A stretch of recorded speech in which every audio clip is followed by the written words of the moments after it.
Welcome to educare. ఈ వీడియోలో my vision for India ఈ పాఠ్యాంశం యొక్క సారాంశాన్ని ఇందులో డిస్కస్ చేద్దాం. దీన్ని ఏపీజే అబ్దుల్ కలాం గారు రచించారు. ఇది ఒక స్పీచ్ అనమాట. యాక్చువల్లీ అబ్దుల్ కలాం గారు ఒక కాలేజ్కి వెళ్ళినప్పుడు అక్కడ ఇచ్చినటువంటి స్పీచే ఈ లెసన్ అనమాట. ఇందులో వెరీ వెరీ ఇంపార్టెంట్ పాయింట్స్ నేను డివైడ్ చేసి ఈ ఎగ్జామినేషన్లో మీకు ఏ క్వశ్చన్ వచ్చినా కూడా ఆన్సర్ రాసే విధంగా నేను దీన్ని ప్రిపేర్ చేశాను. కాబట్టి చాలా జాగ్రత్తగా వినండి. అన్నీ కూడా చాలా నీట్గా డివైడ్ చేసి నేను ఇక్కడ హెడ్డింగ్ వైజ్గా నేను ఇచ్చాను. కాబట్టి మీరు ఎక్కడ స్కిప్ చేయకుండా కొద్దిగా వీడియో స్పీడ్ని పెంచుకొని మీరు కంప్లీట్గా రిపీటెడ్గా వినండి. 1-2-3 సార్లు ఎక్కువగా వినండి. మీకు పూర్తిగా లెసన్ మొత్తం కూడా మైండ్లో ఉంటుంది. ఎగ్జామినేషన్లో ఎటువంటి ప్రశ్న వచ్చినా కూడా, అంటే షార్ట్ టైప్ కావచ్చు, లాంగ్ టైప్ కావచ్చు, ఏది వచ్చినా కూడా మీరు ఆన్సర్ రాయగలుగుతారు. ఓకే, ఇది degree English 5th semester Satavahana యూనివర్సిటీకి సంబంధించింది. Okay, let us start this. ఇక అబ్దుల్ కలాం గారి గురించి తెలియని వాళ్ళంటూ ఎవరైతే ఉండరు ఈ దేశంలో. కాబట్టి ఇంకా కొంత సమాచారం అయితే ఆయన గురించి ఉంది, ఇక్కడ చూద్దాం. The speech was delivered by doctor APJ Abdul Kalam at IIT Hyderabad in the year 2011. In this speech, Dr. Kalam presented his ideas in simple and clear terms before the engineering graduates of IIT. In the speech, Dr. Kalam outlined his three visions for his motherland. He pleaded Indians to be realistic in the process of nation building and to endeavor towards making India a developed nation. హైదరాబాద్కి 2011లో వచ్చినప్పుడు at IIT Hyderabad దగ్గర ఆయన ఒక speech ఇచ్చారనమాట. ఆ స్పీచ్లో ఏం చెప్పారంటే, India develop కావడానికి, అలాగే ఇండియాని ఏ విధంగా చేయాలి డెవలప్ అనేటువంటి వాటి మీద మాట్లాడారనమాట. అలాగే ఇండియా మీద తనకున్నటువంటి విజన్ ఏదైతే ఉందో, దృక్పథం ఏదైతే ఉందో అది చెప్పాడు. అవి కూడా 3 విజన్స్ ఉన్నాయి. ఆ విజన్స్ వల్ల మనం మన దేశాన్ని డెవలప్ చేసుకోవచ్చు అని చెప్పేసి వాళ్ళతో ఆ స్పీచ్లో చెప్పడం జరిగింది. ఇంకొకటి ఏమన్నాడంటే, he pleaded Indians to be realistic in the process of nation building. దేశాన్ని అభివృద్ధి పరచడంలో మీరు రియలిస్టిక్గా పార్టిసిపేట్ చేయండి అన్నాడు. అంటే ఏదేదో బోగస్ మాటలు మాట్లాడుతూ ఉంటారు, బోగస్ పెద్ద పెద్ద బ్యానర్లు పెట్టి టీవీలో యాడ్స్, అవి కాదు రావాల్సింది. మనం రియల్గా మన దేశం కోసం పని చేయాలి అని అంటాడు. To endeavour towards making India a developed country. Developed country చేయడానికి మన దేశానికి మీరు కృతనిశ్చయులై ఉండాలని చెప్పేసి అంటాడు. His words were captivating and inspiring and signified his patriotic favour for the nation. ఇక ఆయన చెప్పేటువంటి ఒక్కొక్క మాట ఎలా అంటే అక్కడ ఉన్నటువంటి గ్రాడ్యుయేట్స్ మనసులో పాతుకుపోయింది. అలా మాట్లాడారనమాట. అంత ప్రభావితంగా మాట్లాడారు. ఎందుకంటే అక్కడ ఉన్నటువంటి ఇంజనీరింగ్ స్టూడెంట్స్ నెక్స్ట్ వాళ్ళు గ్రాడ్యుయేట్ అయ్యి బయటికి వెళ్ళిన తర్వాత నేషన్ బిల్డింగ్లోనే వాళ్ళు పాలు పంచుకోవాల్సి వస్తుంటుంది. కాబట్టి ఇప్పుడే వాళ్ళకు దేశం పట్ల ఉన్నటువంటి గౌరవం, భక్తి ఇవన్నీ ఇప్పుడే వాళ్ళకు నూరిపోస్తే వాళ్ళు నిజంగా దేశం కోసమే పనిచేస్తారనే ఉద్దేశంతో చెప్పారు. According to doctor Kalam, 3 kinds of visions are essential for our country to strengthen its position. Kalam ప్రకారంగా ఈ దేశం అభివృద్ధి చెందాలంటే 3 రకాలైనటువంటి దృక్పథాలు అవసరం, విజన్స్ అవసరం అని చెప్పి అంటాడు. He enunciated these visions and expressed his desire for every Indian to adopt them. ఈ స్పీచ్లో ఆయన ఏం చెప్తాడంటే, ప్రతి ఇండియన్ కూడా ఇటువంటి దృక్పథాన్ని కలిగి ఉండాలి. ఈ దేశం అభివృద్ధి చెందాలంటే ప్రతి ఒక్కరు కూడా ఇలాంటి దృక్పథమే ఉండాలంటాడు. He ended he speech with an inspirational quote appealing for action to strengthen our nation. చివరికి ఈ స్పీచ్ ఎండ్ అయ్యేటప్పుడు ఒక ఇన్స్పిరేషనల్ కోట్తో దాన్ని పూర్తి చేస్తాడు. అది కూడా ఏంటంటే, ఈ దేశాన్ని ఏ విధంగా మనం బలపరచాలి, బలంగా ఎలా తయారు చేయాలి అనేటువంటి వాటి మీద కోట్ ఇస్తాడు. ఇక ఆయన అనుకున్నటువంటి 3 విజన్స్ ఏంటంటే చూద్దాం. ఇక మీకు షార్ట్ క్వశ్చన్స్లో 3 విజన్స్ గురించి రాయండి అంటాడు. ఓకే, అప్పుడు ఇంట్రడక్షన్ ఇది రాసి తర్వాత అది రాయాలి. ఇప్పుడు 3 విజన్స్ గురించి చెప్తున్నాడు. Dear students, I am very happy to share that I have 3 clear visions for India. In 3000 years of our history, people from over the world have come and invaded us, captured our lands, and conquered our minds. ఇక్కడ చెప్తున్నాడు, dear students, నాకు ఉన్నటువంటి 3 కళలు మీతో నేను పంచుకుంటాను. 3000 సంవత్సరాల నుంచి మన దేశాన్ని అందరూ కూడా వస్తున్నారు, ఆక్రమించుకుంటున్నారు, పరిపాలిస్తున్నారు, వాళ్ళ ప్రభావం మన మీద చూపించి వెళ్తూ ఉన్నారు. ఏమన్నాడంటే, over the world have come and invaded us, మన మీద దండయాత్ర చేశారు, క్యాప్చర్డ్ మమ్మల్ని ఆక్రమించుకున్నారు, మన భూమిని ఆక్రమించుకున్నారు, కాంకర్డ్ అవర్ మైండ్స్ మన మైండ్స్ మీద వాళ్ళ ఆధిపత్యం చెలాయించారు. ఫ్రమ్ అలెగ్జాండర్ ఆన్వర్డ్స్, అలెగ్జాండర్ నుంచి మనం చూసుకుంటే ది గ్రీక్స్ వచ్చారు, the Turks, the Mughals and the Portuguese, the British, the French, the Dutch, all of them came, ruled us, looted us, took over that what was ours. వాళ్ళంతా కూడా వచ్చారు, మనని లూటి చేసేసారు, మన దగ్గర ఏదైతే ఉందో వాళ్ళ సొంతం చేసేసుకొని వెళ్ళారు.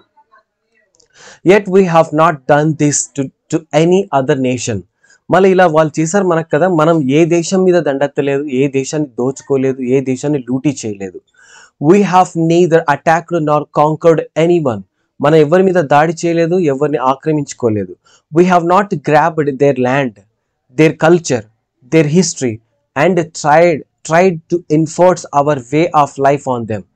ఏ దేశాన్ని మీద మనం దాడి చేయలేదు, వాళ్ళ ల్యాండ్ ఆక్రమించుకోలేదు, వాళ్ళ కల్చర్ని పాడు చేయలేదు, వాళ్ళ హిస్టరీని పాడు చేయలేదు, అలాగే మన జీవన శైలిని వాళ్ళ మీద రుద్దలేదు. Why? Because we respect the freedom of others. ఎందుకంటే మనం భారతీయులమైనటువంటి మనం మిగతా వారి యొక్క స్వేచ్ఛను కూడా మనం గౌరవిస్తాం కాబట్టి. Freedom is inherent in our country. మన దేశం అందరికీ స్వేచ్ఛనిస్తుంది, అది ఇక్కడ వారసత్వం నుంచి వచ్చింది అని చెప్పేసి అంటాడు. ఆ 3 విజన్స్లో ఫస్ట్ విజన్ ఇది, ఫ్రీడమ్. ఫస్ట్ విజన్ ఏంటంటే freedom. That is why my first vision is that of freedom. First vision ఏంటి అని కూడా అడగచ్చు, కాబట్టి విజన్ అనమాట.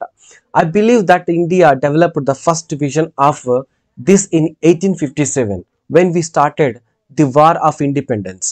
భారతదేశం యొక్క ఫ్రీడమ్ ఎప్పుడు స్టార్ట్ అయింది అంటే, ఒక ఫస్ట్ విజన్ ఎప్పుడు స్టార్ట్ అయిందంటే 1857లోనే స్టార్ట్ అయింది. ఎందుకంటే మనమంతా కూడా బానిసల్లా మిగతా వాళ్ళ సంఖ్యలలో ఉన్నాం కాబట్టి ఫస్ట్ ఇండియాకి కావాల్సింది ఏంటంటే ఫ్రీడమ్ కావాలి. కాబట్టి ఫ్రీడమ్ ఎప్పుడు స్టార్ట్ అయింది భారతదేశంలో అంటే 1857లోనే స్టార్ట్ అయింది. When we started the war of independence, దాన్నే వార్ ఆఫ్ ఇండిపెండెన్స్ అని కూడా అంటారు. ఫస్ట్ వార్ ఆఫ్ ఇండిపెండెన్స్ అని కూడా 1857 సిపాయి తిరుగుబాటుని అంటారు అనమాట. It is this freedom that we must protect and nurture and build on. If we are not free, no one will respect us. చూడండి, అప్పుడు తెచ్చుకున్నటువంటి ఆ ఫ్రీడమ్ ఏదైతే ఉందో దాన్ని ప్రొటెక్ట్ చేయాలి, దాన్ని పోషించాలి, ఇంకా దాన్ని మెరుగుపరచాలి. అప్పుడే మనం తెచ్చుకున్నటువంటి స్వాతంత్రానికి అర్థం ఉంటుంది. ఎప్పుడైతే మనకు స్వాతంత్రం ఉంటుందో అప్పుడే మనకు గౌరవం కూడా ఉంటుంది అంటాడు. సో ఫస్ట్ విజన్లో ఏంటంటే ఫ్రీడమ్ గురించి చెప్పాడు, స్వేచ్ఛ గురించి. Second vision, India's development. My second vision is for India's development.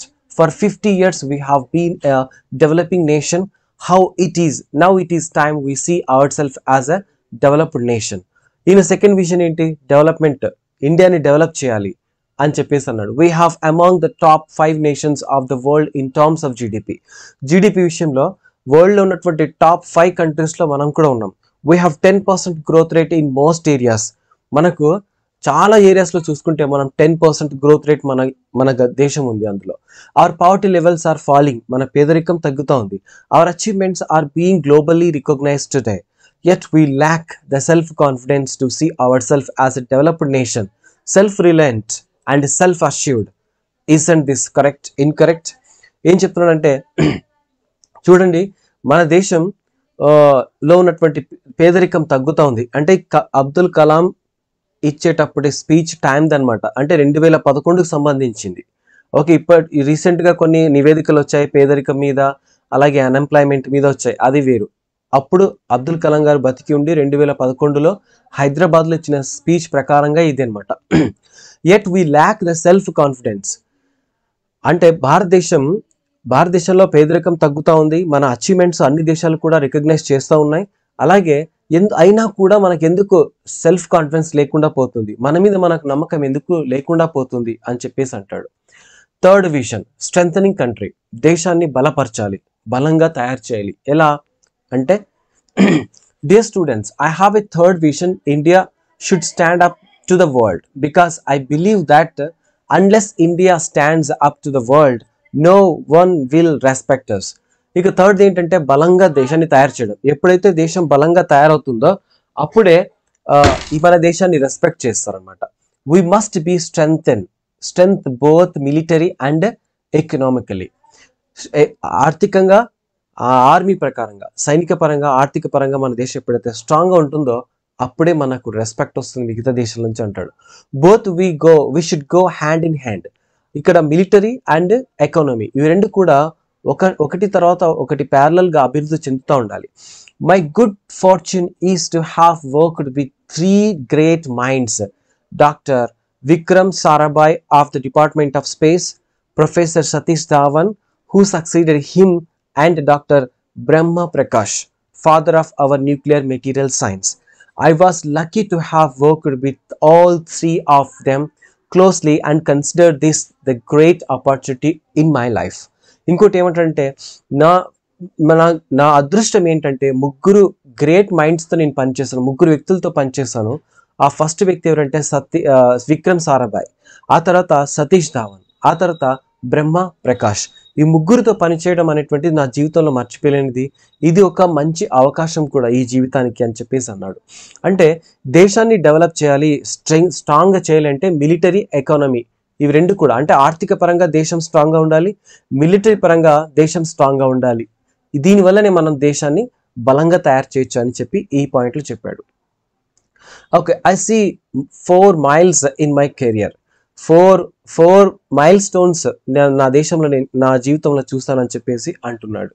4 milestones ఏంటి అంటే, ఫస్ట్ది 20 years I spent in ISRO. 20 సంవత్సరాలు ఇస్రోలో స్పెండ్ చేశాడు. It was a great opportunity for me to be the project director for India's first satellite launch vehicle, SLV-3, the one that launched Rohini. These years played a very important role in my life of scientist. 20 సంవత్సరాలు ఇస్రోలో పనిచేశాడు. అప్పుడు SLV-3ని ప్రయోగించారు, రోహిణిని ప్రయోగించారు.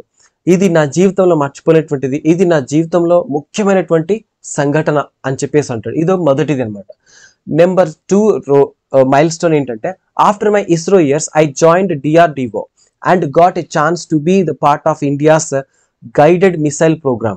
It was my second bliss when Agni met its mission requirement in 1994.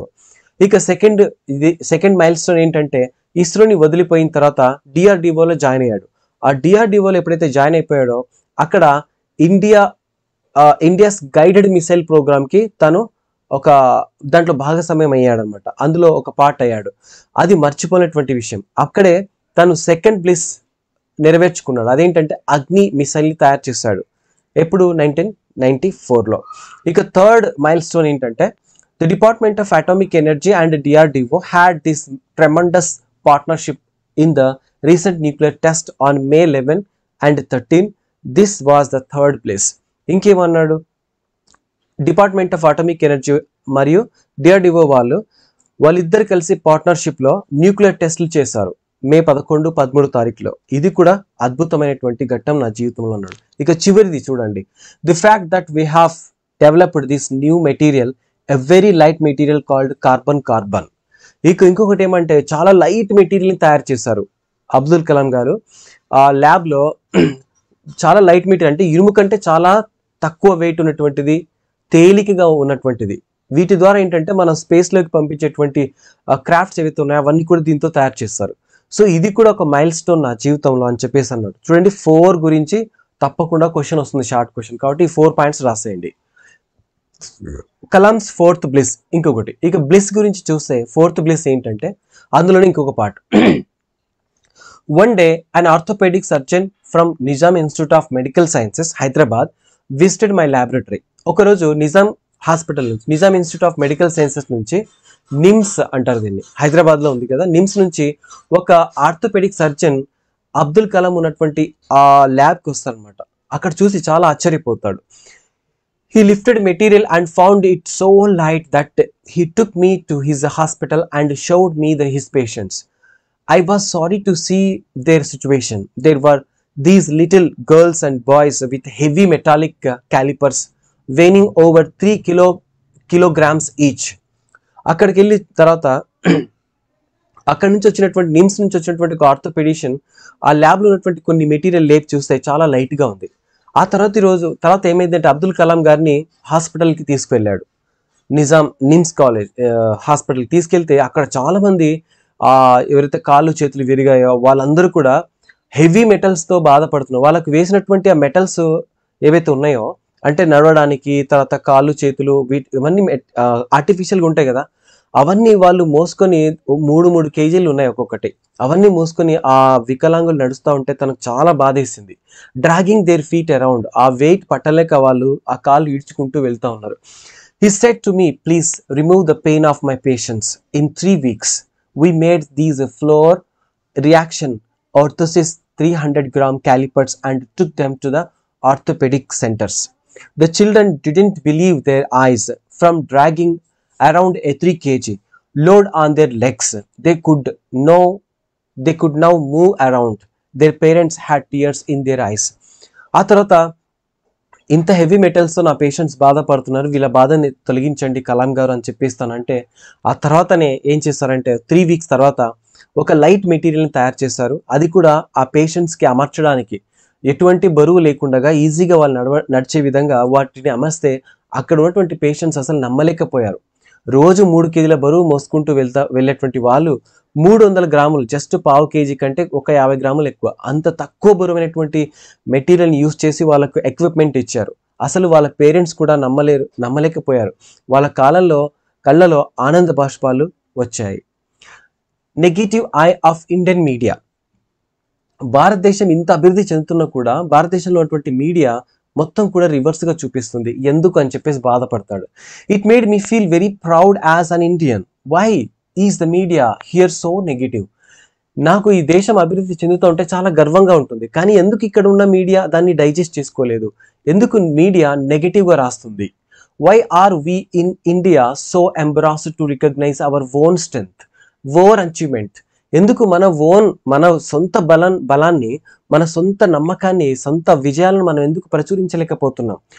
We are such a great nation, we have so many amazing success stories, but we refuse to acknowledge them. మనకి ఎంతో చరిత్ర ఉంది, ఎంతో విజయాలు మనకున్నాయి, ఎంతో అభివృద్ధి మనకుంది, కానీ ఎందుకు మనం దాన్ని పట్టించుకోవట్లేదు? మన మీడియా ఎందుకు పట్టించుకోవట్లేదు? వై అన్నాడు.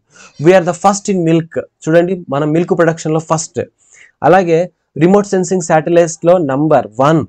అలాగే we are the second largest producer of wheat. గోధుమలు ప్రొడ్యూస్ చేయడంలో మనం second. We are the second largest producer of rice.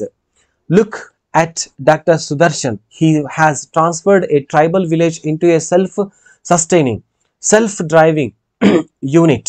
చూడండి, డాక్టర్ సుదర్శన్ చూసారా? ఒక ట్రైబల్ ఏరియాలో ట్రైబల్ ఏరియా అంటే ఎలా ఉంటుంది? ఎటువంటి చదువు ఉండదు, ఏమి టెక్నాలజీ ఉండదు, అటువంటి దాన్ని సెల్ఫ్ రిలయన్స్ చేశాడు. సెల్ఫ్ సస్టైనింగ్ అంటే తనకు తాను తయారు చేసుకునే స్థాయికి ఆ ట్రైబల్ ఏరియాని తెచ్చాడు. చూడండి, ఇది కూడా పెద్ద గ్రేట్ అచీవ్మెంటే కదా. There are millions of such achievements. ఇట్లా 1-2 కాదు, కొన్ని మిలియన్స్ అచీవ్మెంట్స్ ఉన్నాయి ఇండియాలో, కానీ అవన్నీ చెప్తున్నారా? చెప్పారు. But our media is only obsessed with bad news and failures and disasters. ఎప్పుడు కూడా మీడియా ఇండియా ఏదైతే ఫెయిల్యూర్ అవుతుందో దాన్నే చూపిస్తూ ఉంది, ఏదైతే డిజాస్టర్, ఏదైతే విపత్తు వస్తుందో దాన్ని చూపిస్తుంది, కానీ ఇండియాలో జరిగిన మంచి విషయాన్ని ఎందుకు మీడియా చెప్పదు అని చెప్పిస్తానంటున్నాడు. I was in Tel Aviv and I was reading an Israeli newspaper. It was the day after a lot of bombardments and deaths. The Hamas had struck once again, but the front page of the newspaper had the picture of a Jewish gentleman who in 5 years had transformed his desert land into a garden and a granary. తను tell అవైవ్ దగ్గర ఉన్నప్పుడు Israel news paper చదువుతూ ఉంటే అప్పుడే ఇజ్రాయెల్కి హమాస్కి దాడులు బాగా జరుగుతూ ఉన్నాయి. ప్రస్తుతం ఎలా జరుగుతుందో సేమ్ అప్పుడు కూడా 2011 టైంలో జరుగుతూ ఉన్నాయి. అంటే అంతకు ముందు కావచ్చు, ఆయన స్పీచ్ ఇచ్చేటువంటి ముందు ఆయన జీవిత అనుభవం కూడా చెప్తున్నాడు.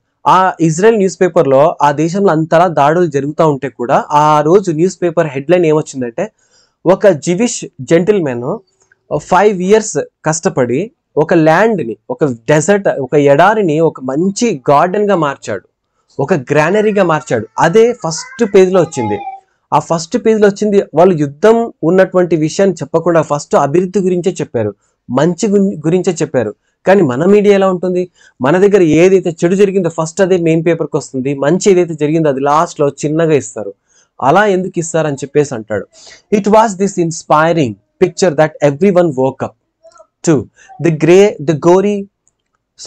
gory details of killing, bombardments, deaths were inside the newspaper. buried among other news. In India, we only read about death, sickness, terrorism, crime. Why are we so negative? ఏం చెప్తున్నాడంటే చూడండి, అక్కడ ఫస్ట్ ఇజ్రాయెల్ న్యూస్ పేపర్ ఏమో first development జరిగింది ఇచ్చింది.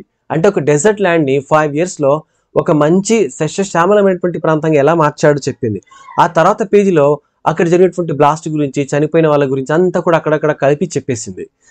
కానీ మన media ఎలా ఉంది, ఫస్ట్ డెత్ గురించి చెప్తుంది, సిక్నెస్ గురించి చెప్తుంది, వీక్నెస్ గురించి, ఫెయిల్యూర్ గురించి, టెర్రరిజం గురించి ఇవన్నీ చెప్తా ఉంటుంది, క్రైమ్ నేరాల గురించి చెప్తుంది. అంతేకాని మంచి గురించి ఇక్కడ చెప్తుంది, ఎందుకు ఇలా నెగిటివ్గా ఉందని చెప్పేసి అంటాడు. India's obsession with foreign things.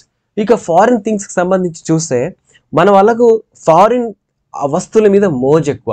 ఆ మోజు గురించి చెప్పాడు ఇక్కడ. Another question, why we are as a nation so obsessed with the foreign things? We want foreign TVs, we want foreign shirts, we want foreign technology. Why this obsession with everything from others land? Do we not realize that self-respect comes with self-reliance? I was in Hyderabad giving this lecture when a 14 years old girl asked me for my autograph. చూడండి, ఇక్కడ ఏం చెప్తున్నారంటే మనకు ఈ దేశం అంటే ఈ దేశం మీద విమర్శిస్తూ ఉంటారు, అది ఇది చేస్తూ ఉంటారు.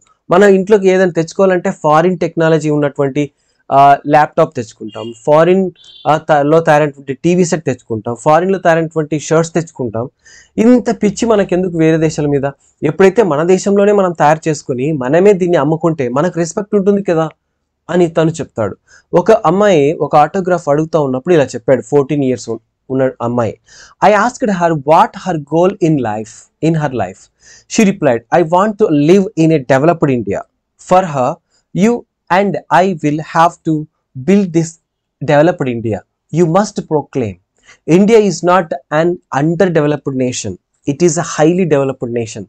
ఒక అమ్మాయి అడిగినప్పుడు చెప్పమ్మా నీ కళ ఏంటి, జీవితంలో ఏమవుతా అంటే నేను డెవలప్డ్ కంట్రీలో బతకాలనుకుంటున్నా, ఇండియా డెవలప్డ్ కంట్రీగా చూడాలనుకుంటానంటే, డెవలప్డ్ కంట్రీ కాదు, ఆల్రెడీ ఇండియా డెవలప్ అవుతా ఉంది, అవుతుంది, అది కూడా హైలీ డెవలప్డ్ కంట్రీ ఇది ప్రస్తుతం అని చెప్పేసి ఆమెకి చెప్పడం జరిగింది. Indian attitude on government. ఇక ఇండియన్ అటిట్యూడ్స్ ఎలా ఉంటుంది గవర్నమెంట్ మీద ఈ విషయం చెప్పాడు. Do you have 10 minutes? Allow me to come back with a vengeance. Got 10 minutes for your country. ఇక నాకు ఒక 10 minutes వెండి మీ గురించి మాట్లాడతాను, ఈ దేశం గురించి మీరు ఏమంటారనేది చెప్తాను అన్నాడు. Yes, read this otherwise. You say that our government is insufficient. మనం ఏం చెప్తాం, ఎప్పుడు గవర్నమెంట్ తిట్టుకుంటూ ఉంటాం, ఏంటి ఈ గవర్నమెంట్కి ఏది చేత కాదు అని చెప్పేసి. అప్పుడున్నటువంటి గవర్నమెంట్ అనుకుందాం, ఇప్పుడున్నటువంటి గవర్నమెంట్ ఎలా ఉంది మీకు తెలుసు. You say that our laws are too old. మా చట్టాలు చాలా పాతవి, దాన్ని మార్చాలంటారు. You say that municipalities does not pick up the garbage. Municipality వాళ్ళు చెత్తను తీసుకుపోరు అని చెప్పేసి కంప్లైంట్ చేస్తాం. And you say that phones don't work. Railways సరిగా పనిచేయవు, ఫోన్లు సరిగా పనిచేయవు, ఎయిర్లైన్స్ సరిగా పనిచేయవు. And you say that our country has been fed the dogs and is the absolute pits. You say ఇంకేం చెప్తారు, ఇక్కడ ఏవి సరిగా పనిచేయవు అని చెప్పేసి అంటాడు. ఏం చెప్పాలంటే కొన్నిసార్లు ఇది కూడా కరెక్టే అవుతుంది. కరెక్ట్ టైంకి ఫోన్లు పనిచేయవు, నెట్వర్క్ షట్ డౌన్ చేసేస్తారు, ప్రజలకు ఏ విషయం తెలియకుండా సడన్గా షట్ డౌన్ చేసేస్తారు. అంటే సమాచారం తెలుసుకునేటువంటి హక్కు కూడా తీసేసుకుంటారు ప్రభుత్వాలు. అక్కడ ఏం జరిగింది ఇక్కడ ఇలా అంటే దీనికి నేను ఒక చిన్న ఆన్సర్ ఇవ్వదలుచుకున్నాను. ఏమంటే ఇప్పుడు గవర్నమెంట్ ఇన్సఫిషియెంట్గా ఉందంటే చాలా చోట్ల చాలా ఘోరాలు జరుగుతుంటాయి, కానీ గవర్నమెంట్ కొన్నిసార్లు చూసి ఊరుకుంటుంది, దాన్ని మనం ప్రశ్నిస్తాం అంతే ఇక్కడ. ఓకే, ఆయన గవర్నమెంట్ మంచి చేసినప్పుడు మంచి అంటాం, చేత కానప్పుడు చేత కాదు అని చెప్పేసి అంటాం, అంతేకాని ఇక్కడ ఏ గవర్నమెంట్ని విమర్శించడానికి కూడా కాదనమాట. అయితే ఇంకా కొంతమంది పని కట్టుకొని ఉంటారు కదా, వాళ్ళ గురించి చెప్తాడనమాట. అయితే ఇక్కడ రైల్వేస్ గురించి, ఫోన్స్ గురించి ఇవన్నీ చెప్పారు ఆయన, మెయిల్స్ గురించి ఇవన్నీ చెప్పారు. ఇలా అన్నైనా చెప్తాం దేశం గురించి అని చెప్తారు. ఇన్ అదర్ కంట్రీస్, ఇప్పుడు చూడండి అదర్ కంట్రీస్లో ఎలా ఉంటుంది చూద్దాం. What do you about it? Take a person on his way Singapore. You will walk out of the airport and you are at your international best. In Singapore, you don't throw a cigarette butts on the roads. ఒకవేళ వేరే దేశాల్లో చూసుకుందాం, మన దేశంలో ఎలా ఉంటుంది అనేటువంటి పరిస్థితి మనకు తెలుసు. అక్కడే తింటాం, అక్కడే ఊస్తాం, అక్కడే ఇంకేమైనా చేస్తాం. రోడ్ల పక్కనే మనం గోబీ బండిలు, అవి ఇవి షాప్, మటన్ షాప్, చికెన్ షాపులు అన్ని మురికి కాలువ పక్కనే ఉంటాయి, అక్కడే తింటాం, అదే చూస్తాం, అలాంటి రోగాలు తెచ్చుకుంటాం. కానీ మారాల్సింది ఎవరంటే ఇక్కడ మనుషులే. ఓకే, ఇక్కడ ఉన్నటువంటి ప్రజలే మారాలి. చూడండి, సింగపూర్ ఒక ఎగ్జాంపుల్ తీసుకున్నాడు. సింగపూర్లో ఎక్కడ కూడా రోడ్డు మీద ఒక సిగరెట్ తాగినటువంటి బర్డ్ పడదు, సిగరెట్ తాగి పాడేసిన ముక్కలు కనిపించవు. ఎందుకు అంటే అక్కడ ఉన్నటువంటి చట్టాలు. You are so proud and underground links as they are. You pay $5 to drive through Orchard Road, which is the equivalent of Mahim Causeway or Pedar Road between 5 p.m. to 8 p.m. చూడండి, ఇంకా కొన్ని చోట్ల orchard roads మీద తిరగాలి అంటే, అక్కడ drive చేయాలంటే $5 pay చేయాల్సి ఉంటుంది. ఎలాంటిది అంటే అది కూడా దానికి ఈక్వల్గా ఏంటంటే మాహిమ్ కాస్వే ఉంది కదా, లేదా పెడ్డార్ రోడ్ బిట్వీన్ పెడ్డార్ రోడ్ ఉంది కదా, దాని ద్వారా 5 p.m. and 8 p.m. You come back to parking lot to punch your car parking ticket irrespective of your status identity. అక్కడ కార్ పార్క్ చేయాలంటే ఎవ్వరికి పెద్ద చిన్న తేడా ఎవ్వరు లేదు, అందరూ అక్కడ టికెట్ తీసుకోవాల్సిందే. కానీ మన దేశంలో ఎలా, నేను ఎమ్మెల్యేని, నేను ఎమ్మెల్యే పిఏని, నేను ఎమ్మెల్యే అటెండర్ని, నేను వాళ్ళ ఇంట్లో పనిచేస్తాను, వీళ్ళ ఇంట్లో పనిచేస్తానని నానాకి లింకులు పెట్టేసి అన్ని తప్పించుకుంటారు. ఓకేనా? కానీ సింగపూర్లో అలా కాదు. నువ్వు పార్క్ చేయాలన్నా నువ్వు టికెట్ తీసుకోవాల్సిందే. నువ్వు అక్కడ సిగరెట్ పడేసావు అంటే నువ్వు ఎవరైనా కానీ, నువ్వు ఎమ్మెల్యే కానీ ఎవరైనా కానీ అక్కడ నువ్వు అక్కడ ఫైన్ కట్టాల్సిందే. In Singapore you don't say anything. You wouldn't dare to eat in public during Ramadan. ఇంకోటి, సింగపూర్లో ఒక స్ట్రిక్ట్ రూల్ ఉంటుంది. రమదాన్లో ఎప్పుడు కూడా అక్కడ పబ్లిక్ మెస్ ఉండదన్నమాట. బయట ఇప్పుడు కొన్నిసార్లు మన దగ్గర నవరాత్రులు అవి ఇవి చేస్తూ ఉంటారు, కానీ మన వాళ్ళు బయట తింటూ ఉంటారు. కానీ సింగపూర్లో చూస్తే రమదాన్ ఏదైతే ఉందో, రంజాన్లో అక్కడ అందరు కూడా ఉపవాసం ఉంటారు, ఎవరు కూడా పబ్లిక్ రెస్టారెంట్లో తినరనమాట. అదొక స్ట్రిక్ట్ రూల్ అక్కడ. దుబాయ్లో కూడా అంతే. And you would not dare to go out without your head covered in జెద్దాలో కూడా ఏముంటుంది, ఎవరు కూడా తెల్లపాగా అంటే టోపీ పెట్టుకోకుండా ఎవరికి కూడా బయటికి అలౌ చేయరు, అందరు కూడా టోపీ పెట్టుకోవాల్సిందే. You would not dare to buy an employee of the telephone exchange in London at £10 a month to see to it that my STD IST calls are billed to someone else. చూడండి, అక్కడ you wouldn't by telephone exchange దగ్గర లండన్లో £10 కంటే 1 monthకి ఎక్కువ రాదనమాట. ఇక్కడ ఏదో number ఇచ్చాడు, మరి అదేంటో తెలియదు, నాకు తెలిసి మన ఇండియన్ రూపీస్ అనుకుంటా. See to it that my STD IST calls are billed to someone else. ఇక్కడ ఎప్పుడు కూడా బిల్స్ ఒకటికొకటి ఎక్స్చేంజ్ కాదు, ఎవరిది వాళ్ళు కరెక్ట్గా వస్తుంది. కానీ మన దేశంలో ఎలా ఉంటుంది, కరెంట్ బిల్లు ఒక్కసారిగా కొన్ని వేలు వస్తుంది, కొంతమందికి అయితే 4 కోట్లు వచ్చింది, 1 కోటి రూపాయలు కూడా వచ్చింది. ఎందుకు ఇలాంటి తప్పులు జరుగుతూ ఉంటాయి? మరి అక్కడ జరగదు కదా. ఒక £10 కూడా వేరే వాళ్ళకి పోదనమాట. £10 కూడా డిఫరెన్స్ రాకుండా వాళ్ళు టెలిఫోన్ బిల్స్ ఇస్తూ ఉంటారు. మన దగ్గర ఏదో మిస్టేక్ జరిగింది లేండి అంటారు, అంతే. ఇప్పుడు ఒక ఎగ్జామ్ రాయలేదు ఒక అబ్బాయి, అంటే ఒక డిగ్రీలో ఫెయిల్ అయిపోయాడు, ఎగ్జామ్ ఫీజు కట్టినా కూడా వాడికి హాల్ టికెట్ రాలేదు, హాల్ టికెట్ వచ్చి వాడు ఎగ్జామ్ రాస్తే కూడా రిజల్ట్ రాలేదు. ఏంటి కారణం అని చెప్పేసి వెళ్ళి గట్టిగా అడిగితే ఏదో చిన్న తప్పు జరిగింది లేండి అంటారు. ఏదో చిన్న తప్పు అంటే ఒక స్టూడెంట్ లైఫ్ కదా, అక్కడ ఒక చిన్న కూడా తప్పు జరగరాదు, ఎందుకంటే పర్ఫెక్ట్గా పని చేయాలి అందరు కూడా, అలా ఇక్కడ చెప్తాడు. కానీ అలాంటి సిచ్యువేషన్ మన దేశంలో ఉందా? నాకే మన స్టూడెంట్స్ చాలా మంది అడిగారు, సార్ నేను ఎగ్జామ్ ఫీజు కడితే కూడా నాకు హాల్ టికెట్ రాలేదు, తప్పు ఎవరిది అంటే యూనివర్సిటీది, అది ఇక్కడ నుంచి పేమెంట్ ఎవరైతే చేస్తారో వాళ్ళది, స్టూడెంట్ది కాదు. అయినా కూడా అక్కడ తప్పు జరిగింది, తను నష్టపోయాడు. ఇప్పుడు న్యాయం ఎలా చేయాలి? ఇప్పుడు ఆ నష్టాన్ని ఎలా పూరించాలి? అది you should not dare to spend beyond 55 mph miles per hour అనమాట. mph అంటే ఇన్ వాషింగ్టన్లో 55 కిలోమీటర్ అంటే 55 మైల్స్కి గంటకు 55 మైల్స్ కంటే ఎక్కువ పోకూడదు, పోతేనా ఫైన్ వేసేస్తారు. కానీ మన దేశంలో అక్కడ స్పీడ్ లిమిట్ 30 ఉంటుంది, కానీ వాడు 80లో పోతాడు, అయినా కూడా తప్పించుకుపోతాడు, అంతే. అది okay. Do you know who I? ఇంకా ఏమైనా ఫైన్ వేస్తే చెప్పు, నేనెవరు తెలుసా, నేను వాడిని, నేను వీడిని అని చెప్పేసి అవన్నీ ప్రశ్నలు అడిగేస్తారు, అవన్నిటికీ ఆన్సర్ చెప్పలేక వదిలేస్తారు. అంటే ఇన్ఫ్లుయెన్స్ అలా ఉపయోగిస్తారు మన వాళ్ళు. కానీ అక్కడ ఎవరైనా కానీ అంత ఈక్వలే. ఆస్ట్రేలియా, న్యూజిలాండ్, టోక్యో, బోస్టన్, ఇంకా వీటిలో ఈ దేశాల్లో ఉన్నటువంటి రూల్స్ అన్నిటి గురించి చెప్పాడు అనమాట. You who can respect the confirm to a foreign system in our countries that but cannot in your own. You who will throw papers, cigarettes on the road the moment you touch Indian ground. If you can be an involved and irrespective, appreciative citizen in an alien country, why cannot you be the same here in India? వేరే దేశాలకు పోయినప్పుడు చాలా strict rules మీరు అక్కడ పాటిస్తారు. Cigarette తిని పాడేయరు, అక్కడ తాగి పాడేయరు, ఇంకా చెత్త ఏమి చేయరు. అక్కడ ఎలా ఉంటాయో చట్టాలు అలాగే గౌరవించి ఉంటారు. మళ్ళీ ఇక్కడికి వచ్చినప్పుడు ఎందుకు అంత గలీజ్ చేస్తారు? అక్కడే తిని పాన్ పరాగ్ తిని ఊస్తారు, దాని పక్కలే బజ్జీల షాప్ ఉంటుంది, అక్కడే దాన్ని తింటారు. అలాగే ఇంకా గోవాలు తింటారు. సిగరెట్ అక్కడే పబ్లిక్ ప్లేసెస్లో అందరు కూర్చుంటారు, బస్ స్టాండ్లో అక్కడే తాగిస్తూ ఉంటారు. ఇక్కడ పొగ తాగరాదు అన్న చోట నిలబడి తాగుతూ ఉంటాడు. ఇక రైల్వేస్లో కూడా అసలు పొగని తాగకూడదు, తాగితే చెప్పు దెబ్బ అని కూడా అన్నారు. అయినా ఆ బోర్డు కింద నిలబడి వాడు తాగుతూ ఉంటాడు, వాడిని ఎవడేం చేయడు. అంటే ప్రజలు కూడా పట్టించుకోవట్లేదు.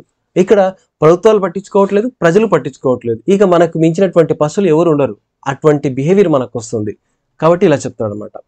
ఇక ఇంకో విషయం ఏం చెప్పాడంటే, వన్స్ ఇన్ అన్ ఇంటర్వ్యూ, ఒక ఇంటర్వ్యూలో ఇలా చెప్తాడు, famous municipal ex commissioner of Bombay mister Tinaikar had a point to make. Rich people dogs are walked on the streets to leave their affluent droppings all over places, he said. ఒక ఇంటర్వ్యూలో Bombay X municipal commissioner ఏం చెప్తాడంటే ఈ విషయం చెప్తాడు, ఇక్కడ ఉన్నటువంటి ధనవంతుల కుక్కలు ఏవైతే ఉన్నాయో రోడ్ల మీద తిరుగుతూ ఉంటాయి, అక్కడే అవి టాయిలెట్ చేసేస్తాయి. కానీ మరుసటి రోజు అదే ధనవంతులు వచ్చేసి మున్సిపాలిటీ వాళ్ళు ఏం పని చేయట్లేదు, ఇక్కడంతా గలీజ్గా ఉంది అది ఇదని చెప్పేసి మళ్ళీ మున్సిపాలిటీ వాళ్ళని తిట్టేస్తారు. అంటే వాళ్ళ కుక్కల్ని తెచ్చి అక్కడ టాయిలెట్ చేయించి మళ్ళీ వాళ్ళే వచ్చి మళ్ళీ క్రిటిసైజ్ చేస్తూ ఉంటారు. అంటే అధికారులు పట్టించుకోరు, అది చేయరు ఇది చేయరు అని చెప్పేసి చెప్తా ఉంటారు. ఇది ఎంత దారుణం అని చెప్పేసి అంటారు. What do they expect officers to do? Go down with broom every time they dog feel the pressure in these bowls? In America every dog owner has to clean up after his pet has done the job. అదే America లాంటి దేశాలు చూసుకుంటే ఎక్కడైనా ఒకవేళ morning walking dog తీసుకెళ్తే వాళ్ళు అక్కడ clean చేయాల్సిందే. వాళ్ళు ఏదైతే డాగ్ వర్క్ కంప్లీట్ చేస్తుందో టాయిలెట్ అది చేసినట్టే దాన్ని తీసివేయాల్సిందే. కుక్క ఓనరే తీసేస్తాడు, అంతేకాని ఎవరు అధికారులు వచ్చి చేయరు. సో ఇలా ప్రతిదీ కూడా మనకు ఏంటంటే అధికారులు చేస్తారు, వాళ్ళు చేస్తారు, వీళ్ళు చేస్తారు అనేటువంటి ఆలోచన తెప్పించి మనల్ని ఇంకా చెడ్డ ప్రవర్తనకు దారి తీసే విధంగా తయారు చేస్తారు. Sum is in the case జపాన్లో కూడా అంతే. Indian citizens do that here. He is right. You go to polls to choose a government and after that forget all responsibility. ఇక్కడ మన వాళ్ళకి ఏంటి, ఎలక్షన్స్ వచ్చినప్పుడు అది ఇది చేస్తాం అది చేస్తాం అంటే మన వాళ్ళు బాగా చెవులు అప్పగించి వింటారు, అంతా చేస్తారు. వాళ్ళు తినిపిస్తే తింటారు, తాగిస్తే తాగుతారు, తూలం అంటే తూలుతారు, పొరలాడతారు. మరుసటి రోజు పోయి ఎలక్షన్లో ఓటేస్తారు. ఓటేసిన తర్వాత అయిపోయింది వీళ్ళ బాధ్యత, ఇంకా నేనేం ఎవరికి రెస్పాన్సిబుల్ కాదు అని వీడు అనుకుంటాడు. అక్కడ గెలిచినోడు కూడా అలాగే అనుకుంటాడు. సో ఇంత దారుణమైనటువంటి పరిస్థితి ఈ దేశంలో ఉంది. కాబట్టి దీన్ని మార్చాల్సిన బాధ్యత మీలాంటి యువత మీదనే ఉంది. రీజన్గా ఆలోచించండి, ప్రాక్టికల్గా ఆలోచించండి. ఈ దేశాన్ని అభివృద్ధి చేయాలి మనం. స్ట్రెంథనింగ్ అవర్ మదర్ ల్యాండ్, మన దేశాన్ని మనం ఏ విధంగా అభివృద్ధి చేయొచ్చు అనేటువంటి చెప్పాడు. We want Indian airlines and air India to provide the best of food and toilets, but we are not going to stop robbery at the least opportunity. This applies even to the staff who is known not to pass on the service to the public. When it comes to burning social issues like those related to women, dowry, girl child and others, we make loud drawings, rooms, protestations and continue to do the reverse at home. చూడండి, ఇక్కడ airlines సరిగా service ఇవ్వట్లేదు, అక్కడ సరిగ్గా toilets లేవు, అవి లేవు ఇవి లేవు అని చెప్పేసి ప్రతిదీ అంటాం. కానీ అక్కడ జరిగేటువంటి దొంగతనాన్ని మాత్రం ఎవరు ఆపలేరు. లీస్ట్ ఆపర్చునిటీ ఏది కూడా దాన్ని ఆపలేరు. అలాగే మనం అక్కడ పోయి ఇక్కడ పోయి అది ఏదో పెద్ద మాటలు చెప్తాం, కానీ మనం ఇంటికి వచ్చి చేసే పనులంతా అలాంటివి, దానికి వ్యతిరేకమే. ఓకే, బయటికి వెళ్ళి గర్ల్ చైల్డ్ అంటే బాల్య వివాహాలు చేయరాదు, అయితే డౌరీ తీసుకోరాదు, ఇవన్నీ చెప్తారనమాట. బయటికి వెళ్ళి పెద్ద ఉపన్యాసాలు ఇస్తారు, కానీ ఇంట్లో చూస్తే వాళ్ళ భార్యకే విడాకులు ఇస్తూ ఉంటాడు, వాళ్ళ భార్యకే వరకట్నం గురించి వేధిస్తూ ఉంటాడు. సో ఇక్కడ ఇంకోటి తక్కువ చిన్న అమ్మాయికి పెళ్లి చేయకూడదు అని చెప్పేసి ఒక అమ్మాయి వెళ్ళి బయట పెద్ద ఉపన్యాసం ఇస్తుంది, కానీ ఆమె కూతురికే చిన్నతనంలోనే వివాహం చేసేస్తుంది. ఇలా 1-2 కాదు, అన్ని కూడా రివర్స్ గానే ఉంటాయి. Our excuse, it is the whole system which has to change. ఈ సిస్టమ్ మొత్తం కూడా మార్చాలా. ఇదంతా కూడా మార్స్తేనే మనకు దేశం బాగుపడుతుంది అంటాడు. How will it matter if I alone for go my Sons rights to a dowry? So who is going to change the system? Very conventional for us. It consists of our neighbors, other communities and government, but differently, not me and you. ఇక మొత్తానికి సారాంశం చెప్తాను. ఇక్కడ ఎప్పుడు కూడా వాళ్ళొచ్చి చేస్తారు clean, వీళ్ళొచ్చి చేస్తారు అనేది కాదు. మనమే చేయాలి. మన నుంచే స్టార్ట్ కావాలి. ఏ వర్క్ అయినా సరే. నువ్వు యాంటీ డౌరీ మూవ్మెంట్ స్టార్ట్ చేస్తావా, నీ నుంచే స్టార్ట్ చేయి. చైల్డ్ మ్యారేజెస్కి వ్యతిరేకంగా ఉద్యమం చేస్తావా, నీ నుంచే స్టార్ట్ చేయి. అంతేకాని ఎవరో ఒకరు వస్తారు, మిస్టర్ క్లీన్ వచ్చి అంత క్లీన్ చేసిపోతాడు, అండ్ మిస్టర్ పర్ఫెక్ట్ వచ్చేస్తాడు, ఆయన వచ్చి అంత ఇక్కడ పర్ఫెక్ట్ చేసడానికి కాదు అని దీని ఉద్దేశం. And everybody is out to abuse and attack the country. ప్రతి ఒక్కరు కూడా ఈ దేశం నాకేం చేసింది అంటాడు. ఓకే, ఇన్ని సంవత్సరాలు ఏం చేసింది ఈ దేశం అంటే, ఇన్ని సంవత్సరాలు నువ్వు బతకడానికి స్వేచ్ఛ కల్పించింది, నువ్వు ఉండడానికి, నువ్వు ఎలక్షన్స్లో పార్టిసిపేట్ చేయడానికి, నువ్వు చదవడానికి, నువ్వు మోసం చేయడానికి, నువ్వు ఇంతమందిని దోచుకోవడానికి అవకాశం ఇచ్చింది. ఇంతకంటే ఎక్కువ కావాలా చెప్పండి? సో అలా అనమాట. అంటే నువ్వు ఈ దేశానికి ఏం చేసావు చెప్పు, ఈ దేశానికి నువ్వేం చేసావు అనేటువంటి ప్రశ్న వేసుకుంటే అప్పుడు నీకు తెలుస్తుంది అని అంటాడు ఇక్కడ. Nobody thinks of feeding the system, our conscience is a mortgage to money. Dear Indians, this calls for a great deal of introspection and pricks one's conscience also. చూడండి డియర్ స్టూడెంట్స్, చివరికి చెప్తున్నాడు చూడండి, మన యొక్క ఆత్మస్థైర్యాన్ని, మన యొక్క ధైర్యాన్ని మనం ఎక్కడ కూడా డబ్బు కోసం తాకట్టు పెట్టకూడదు కూడా. అది మన దేశం, దాన్ని మనమే డెవలప్ చేసుకోవాలి. డియర్ ఇండియన్స్, ఇక అందరు కలిపి చెప్పాడు. చూడండి, ఈ స్పీచ్ ఏంటంటే మీలో ఒక ఇంట్రాస్పెక్షన్, మీలో మీరే ఒక పరిశీలన చేసుకోండి.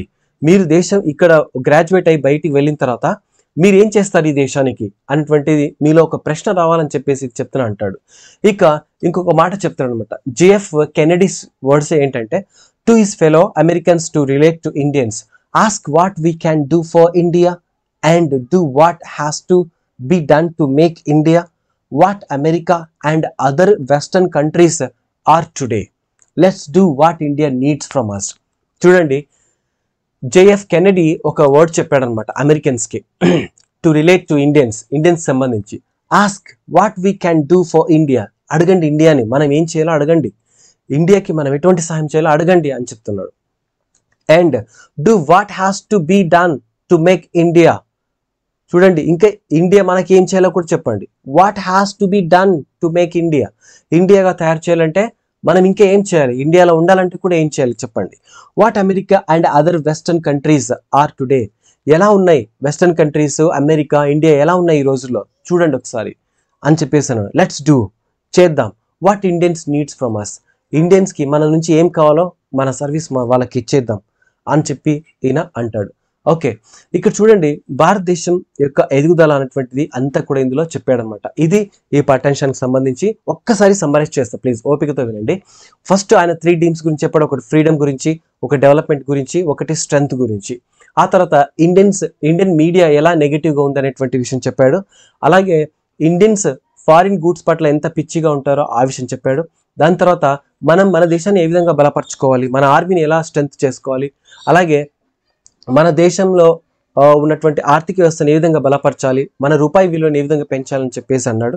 చివరికి ప్రతి ఒక్కరి బాధ్యత ఏ విధంగా ఉంటుంది, అధికారులది కావచ్చు, ప్రజలది కావచ్చు అని చెప్పేసి, ఎలక్షన్ టైంలో ఏ విధంగా బిహేవ్ చేయాలి, అన్ని విషయాలు కూడా చెప్పాడు. ఓకే, ఇది ఈ పాఠానికి సంబంధించి. ఇంకా లెంత్ ఎక్కువైతుందని చెప్పి అక్కడక్కడ కట్ చేశాను. ఓకే, ఇది పూర్తిగా నేను మ్యాక్సిమం మీకు ఐడియా వచ్చే మొదటి చెప్పాను. నాకు తెలిసింది మీకు హెల్ప్ఫుల్ అవుతుంది. ప్లీజ్ ఇప్పుడే లైక్ చేయండి, చివరికి వచ్చేసాం కదా.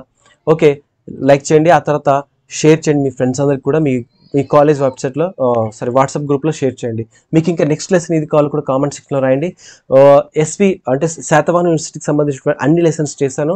దాని యొక్క ప్లేలిస్ట్ ఇక్కడ థంబ్నెయిల్లో కూడా ఇస్తాను, మీరు చూసి అన్ని కూడా చదివేసండి. Thanks for watching this video. Have a great day.